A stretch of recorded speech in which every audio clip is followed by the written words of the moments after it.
আমি অতিথি হিসেবে বক্তব্য রাখতে চাই না, আমি ক্যাপ্টেন হিসেবে বক্তব্য রাখতে চাই। আমাদের করোনা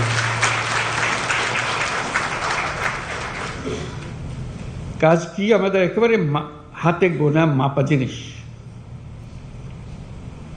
এটা নিত্য নৈমিত্তিক একটা নতুন কিছু আসে তা না, একই জিনিস বারে বারে আসছে, বিভিন্ন ভঙ্গিতে আসছে।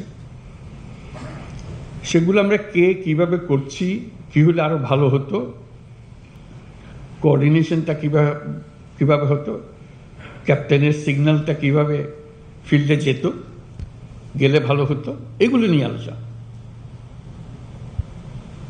আমরা যেহেতু এমন পরিস্থিতি এসেছি, এটা ল অ্যান্ড অর্ডার, একটা শান্তি শৃঙ্খলা বজায় একটা মস্ত বড় ইস্যু হয়ে গেল। এটাতে আমরা কে কি পরিমাণ অগ্রসর হলাম, কি করণীয় আমাদের, এটা একটা 1 নম্বর বিবেচ্য বিষয় আমাদের ল অ্যান্ড অর্ডার।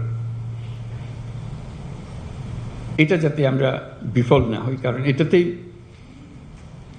আমাদের সমস্ত অর্জন।